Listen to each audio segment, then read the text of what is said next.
For advertisement, call 8125893028. Our Gmail maxtvtelugu@gmail.com. Max TV ప్రేక్షకులకు నమస్కారం. నేను మీ శ్రావ్య.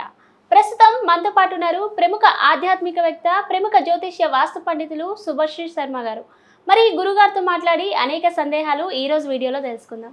నమస్కారం గురుగారు. శ్రీమాత్రే నమః. గురుగారు, రాహుకాలంలో నిమ్మకాయతో దీపం పెడితే ఎలాంటి ప్రయోజనాలు, అసలు ఎందుకు పెట్టాలి గురుగారు? చాలా మంచి ప్రశ్న. ఈ మధ్యకాలంలో రాహుకాలంలో దీపం పెట్టడం వల్ల ఎలాంటి ప్రయోజనాలు ఉంటాయని చెప్పి చాలామంది అడుగుతున్నారు.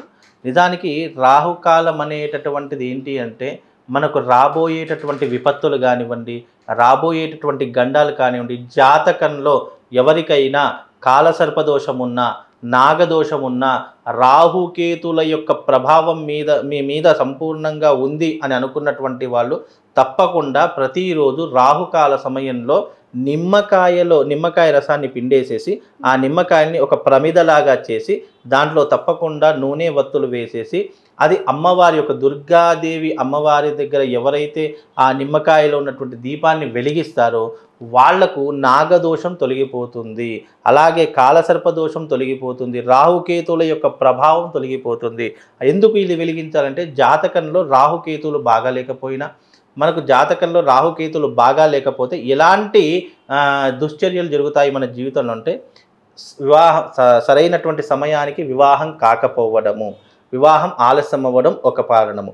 రెండవది, డబ్బు మన దగ్గర ఉండకపోవడము, నిలవకపోవడము, సంపాదించేదంతా కూడా పరుల పాలు చేసి మనం నష్టాల పాలు కావడము జరుగుతూ ఉంటాయి ఈ రాహు ప్రభావం వల్ల.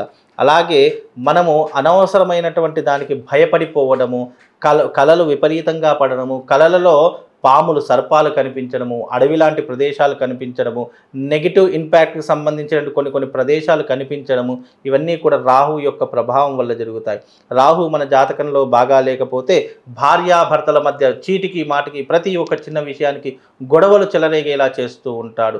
అలాగే మనము వృత్తిలో కానీ లేదా అంటే ఈ యొక్క వ్యాపారంలో కానీ నష్టపోయేటటువంటి అవకాశాలు చాలా తీవ్రంగా ఉంటాయి. కాబట్టి రాహు యొక్క దశ ఎవరికైతే ప్రభావితం చూపిస్తుందో, ఎవరికైతే ఇలాంటి కర్మలు జరుగుతున్నాయో తప్పకుండా వాళ్లకు ఈ రాహు యొక్క ప్రభావం అనేటటువంటి ద్వారా వాళ్ళు జీవితంలో సకలము కోల్పోయేటటువంటి అవకాశాలు ఉంటాయి. ఇక మనిషి పూర్తిగా డిప్రెషన్లోకి వెళ్ళేటటువంటి లక్షణాలు ఎక్కువగా ఉంటూ ఉంటాయి. తద్వారా ఎవరికైనా రాహు యొక్క ప్రభావం మీ జాతకంలో గనక ఉంటే, లేదు మీ జాతకంలో కాలసర్పదోషం ఉన్నా, సరిగ్గా వివాహం కాకపోయినా, లేదా భార్యాభర్తల మధ్య సఖ్యత తక్కువగా ఉన్నా, ఆర్థికపరమైనటువంటి ఇబ్బందులు ఏవైనా ఉన్నా, మీరు రాహుకాలంలో ప్రతిరోజు క్యాలెండర్లో మనకు డేట్ దగ్గర తప్పకుండా రాహుకాలం అనేటటువంటిది ఉంటుంది. రాహుకాలం, గుళికకాలం, వర్జకాలం, దుర్ముహూర్తం ఇవన్నీ కూడా ఉంటాయి. ఏ టైం అయితే క్యాలెండర్లో ప్రతిరోజు మనకు రాహుకాలం అని ఇస్తారో ఆ రాహుకాలంలో తప్పకుండా దుర్గాదేవి యొక్క అమ్మవారి యొక్క ఆలయానికి వెళ్ళి, దుర్గాదేవి అంటే దుర్గాదేవి అని కాదు, ఏ అమ్మవారి ఆలయమైనా సరే, పర్టికులర్గా ఇదే అమ్మవారి అని లేదు, ఏ అమ్మవారైనా సరే మీ ఇంట్లో దగ్గరలో ఏ అమ్మవారి ఆలయం ఉంటే ఆ అమ్మవారి ఆలయంలో రాహుకాలంలో దీపాలు వెలిగించుకోండి. తప్పకుండా మీకు సకల బాధలు, సకల దారిద్ర్యాలు తొలగిపోతాయి. ఈ రాహుకాల దీపం అంత విశేషమైనటువంటి. ఎందుకు?